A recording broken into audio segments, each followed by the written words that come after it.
In this video, I'm going to talk about carbohydrates. Are carbs really evil? Of course, the minute a holiday, high school reunion, or a friend's wedding comes up, we immediately wage war on carbohydrates. We cut rice, we cut bread, we cut potatoes.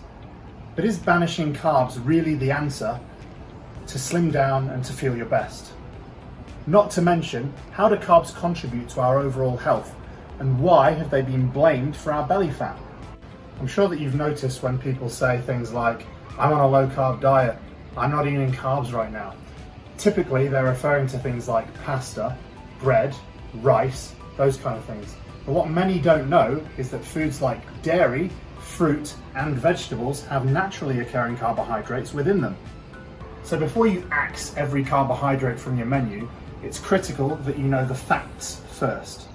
Carbohydrates are actually a macronutrient along with protein and fat, and they play a very vital role to your overall health, energy, and of course, your weight loss or fat loss success.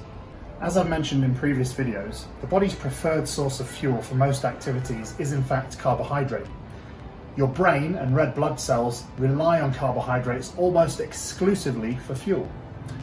Following a very low carbohydrate diet can really negatively impact your physical and mental energy and also your performance.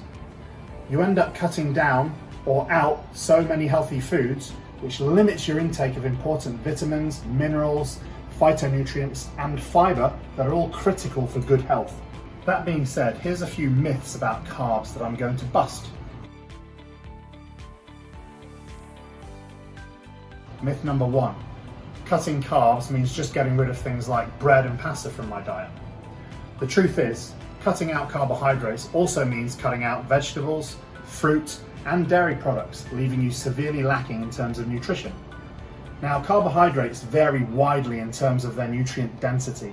So everything from a green bean, which is a good source of fiber, protein, and other vitamins and minerals, to a bowl of white rice, which doesn't really offer much in terms of nutrition other than carbohydrates.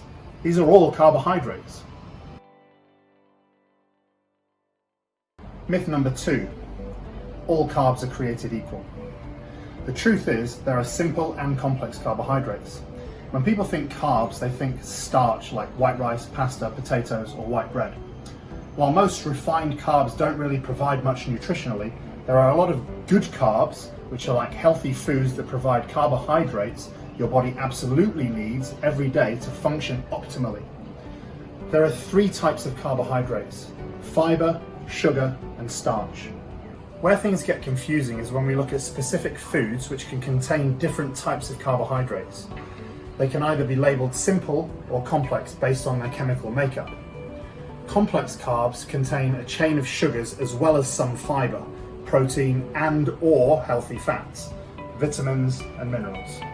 Now, the presence of fiber, protein and fats is important because it slows down digestion, prevents a spike in our blood sugar levels, and also helps us to feel full and satisfied for longer, which basically helps to curb cravings. That's why carbohydrate-containing foods like starchy vegetables, legumes, and whole grains are included in many healthy diet plans. Myth number 3. Carbs are fattening. The truth is, it's not the carbs making you fat, it's the sugar and calories. Anything is fattening if you eat too much of it, and not all carbohydrate-containing foods have the same amount of calories anyway. This myth exists because many people who eat a lot of refined carbs and sugar do lose weight when they cut back on these foods. This seems pretty obvious. But it isn't because they've cut out all of the carbs, it's because they've cut out a lot of the higher calorie foods.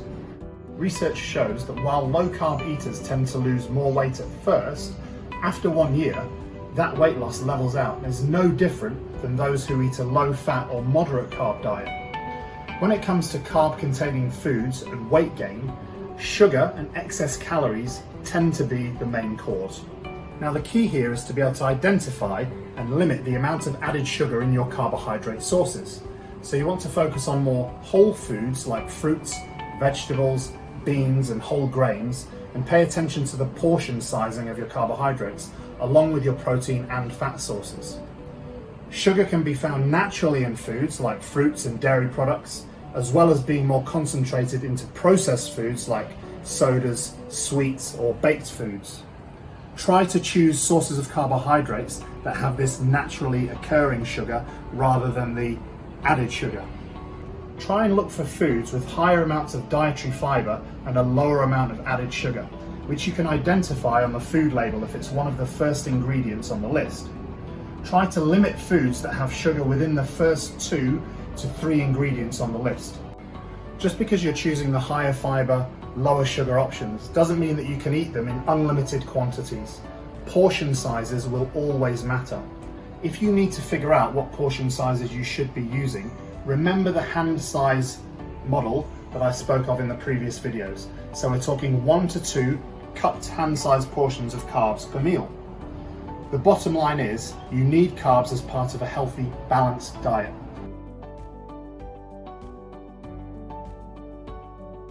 Carbohydrates will not make you fat, but excess calories will. If you consume more calories than you burn, then you will gain weight or body fat regardless of the amount of carbohydrates that are present in your diet.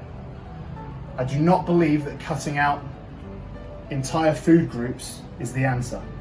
So you should always try and have protein, carbohydrate, and fat present in your diet in balanced, sensible amounts so that you can have sustained energy throughout the day and be able to perform and engage optimally.